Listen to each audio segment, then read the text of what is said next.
In the 2020 NFL Draft, the Miami Dolphins select Tua Tagovailoas, quarterback, Alabama. He's not a guy that can move this offense downfield. He's turned into sort of a dink and dunk kind of quarterback. Tua under pressure last couple of weeks. He's bad, isn't he? Tua is small and brittle and not very athletic. Has he ever thrown a deep ball to Tyreek Hill that wasn't underthrown? I'm not sold on Tua, and I know the Miami Dolphins aren't sold on Tua, even though they want us to believe that. Really?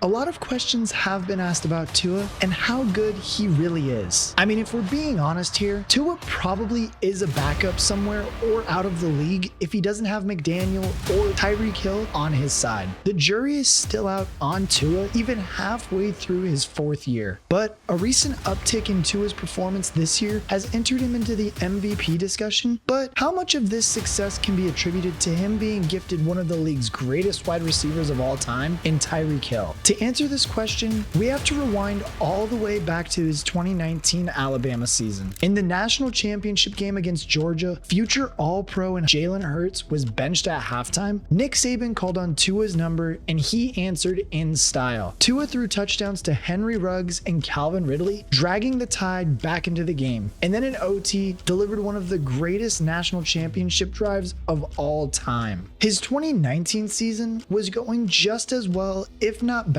before injuries derailed it. Against Mississippi State on November 16th, Tua's season effectively ended after a sack caused a dislocated hip. The 2019 Dolphins had looked as though they were truly tanking for Tua. That is until Ryan Fitzpatrick managed to win 5 games towards the end of the year, giving them the number 5 overall pick in the draft instead. The Dolphins didn't quite tank for Tua, but they still got him anyways. And needless to say, his 2019 season, well, it was bad. It was pretty bad. Tua began the year on the sideline behind Fitzpatrick. As most quarterbacks who are drafted into these situations, there's 2 things that are going to happen to them. They take over a dreadful team and are asked with turning it around, but usually given time and patience, or they take over an average team with an unpopular quarterback. Soon enough, the veteran plays his way out of a job and the rookie ends up in a relatively low pressure environment on a team where failures aren't necessarily his fault. Look at Will Levis in Tennessee. Ryan Tannehill played like absolute garbage.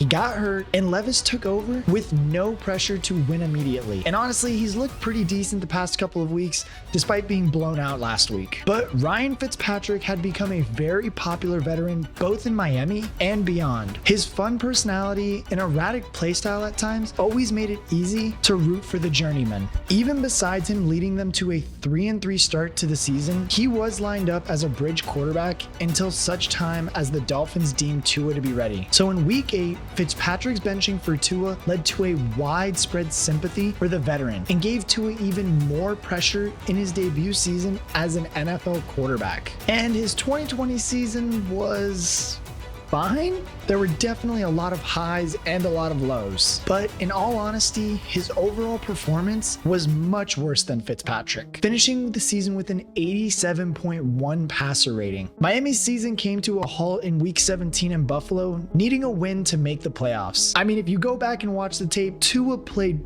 pretty horrible. I mean, he threw 3 interceptions and they got blown out. They lost the game 56-26. Fans were wondering, maybe if Fitzpatrick played, could they have done better with him? But don't get me wrong, the 2020 Dolphins offense is nowhere near what it is to this day. Like, Devontae Parker was their leading wide receiver and he had 793 receiving yards. Tyreek Hill crossed that probably in the 2nd week this year. At running back, Myles Gaskin was the top of the depth chart and he only had 584 rushing yards. Again, I think Mostert crossed that by the 2nd week this year. And in all honesty, it looked like he wasn't what everybody promised he was going to be in the NFL. But in all fairness, when your best wide receiver is getting under 1,000 yards receiving in a season, I don't blame the kid. But during this whole season, slowly but surely, the organization was beginning to save Tua's career. First in 2021 with the 6th overall pick. The Miami Dolphins select Jalen Waddle,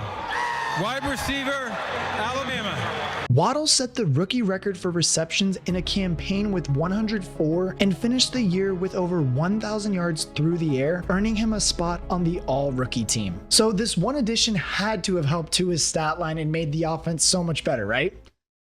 Nope. The Tua-led Dolphins began the year 1-7, and Tua was in and out of the sideline with injuries. However, he did have an injury-free run to end the year, including a solid second half showing there. Miami won 7 of their final 8 with Tua under center, but still again, they would miss the playoffs. Tua honestly was looking very solid at the time, and sometimes he looked like an elite quarterback in some of these wins, but you could just still tell that he wasn't that guy. And the Dolphins offense still wasn't quite cooking, ranking 22nd in the league in scoring. And on top of this, with the ascension of Joe Burrow and Justin Herbert, he was living in the shadows of these quarterbacks. With Burrow leading the Bengals to the Super Bowl in just his second year, the pressure was on Tua. But in 2022, his 2 saviors would arrive. Firstly, Brian Flores was fired in a very strange way, to say the least. But Mike McDaniel was a young and brilliant offensive mastermind and really fit in with the young crowd also. McDaniel is one of the exciting young minds in the NFL coaching schemes and was part of Kyle Shanahan's coaching staff in San Francisco, and he immediately endorsed Tua and set about building that offense around him. And then on top of all of this,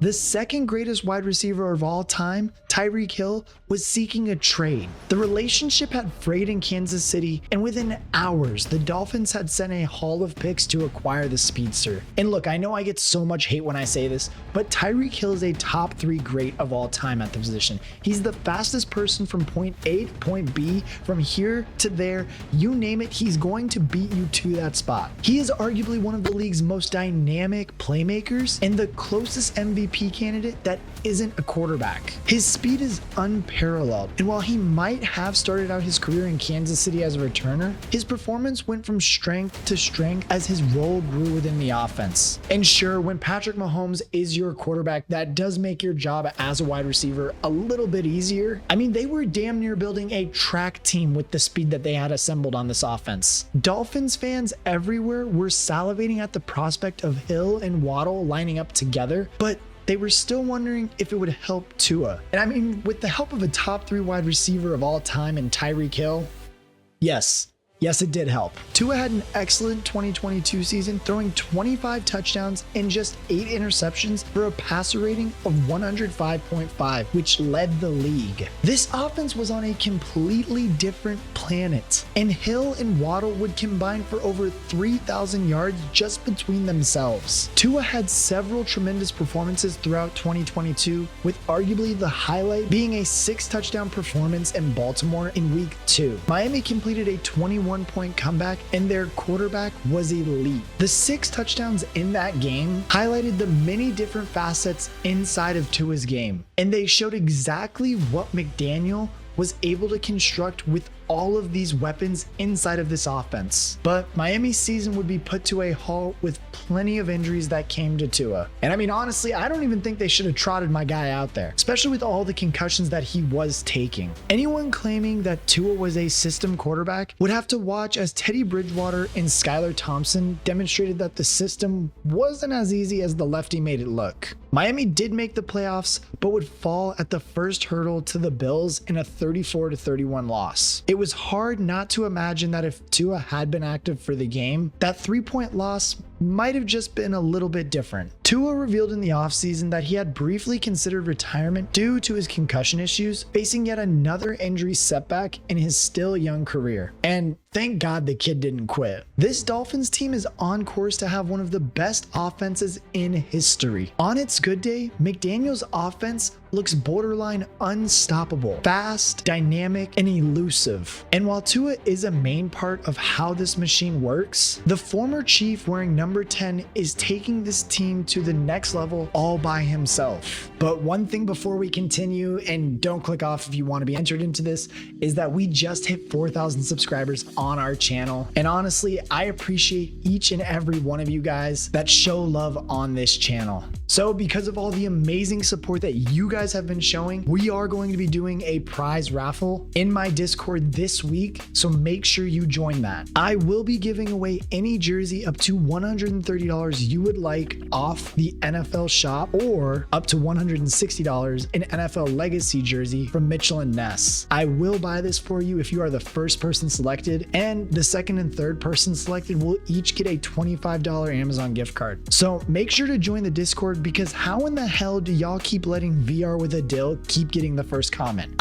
I don't know if y'all can beat him. Like, Trackstar was close, but y'all gotta step it up. And if you'd like to be shout out like these two in the next video, make sure to join our members page and Discord for exclusive shout outs like this, weekly NFL picks like this. So make sure that you join up so you can possibly win this amazing prize raffle. And then after you do win, we can go and argue about if Tyreek Hill is the top 3 greatest wide receiver of all time. Like, I mean, Hill is one of those players that is a threat in any offensive system, but when utilized the way McDaniel uses him in this offense, he is almost impossible to game plan against. Once considered to be just a deep option due to his electrifying speed, that's clearly not the case and hasn't really been for years. In fact, his speed is actually most important for shorter passes. As he gets open on screens or passes inside the numbers, Tua doesn't have the strongest arm in the league, but he does have one of the quickest release times. That suits Hill. Give him the ball and give him an inch of space, and you are not going to catch Tyreek Hill. At the halfway point, Hill is on course to join Cooper Kupp as the only members of the 2,000-yard club. Waddle's position as wide receiver number 2 in this offense is also ideal for him. With Hill going deep, posing a constant threat, defensive backs have to be wary and sit just a little deeper than they might against other teams. This means more space in the middle of the field for Waddle, who himself could get another 1,000 yards if he keeps at his current pace. This Miami offense might be a true juggernaut, but the team is still only 6-3 and have lost to all teams they've faced above 500 this year. And no, don't tell me that the Raiders count, because they don't.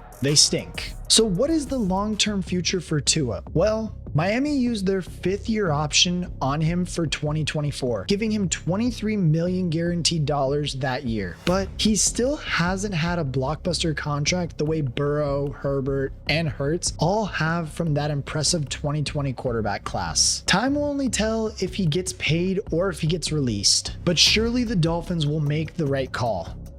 I hope.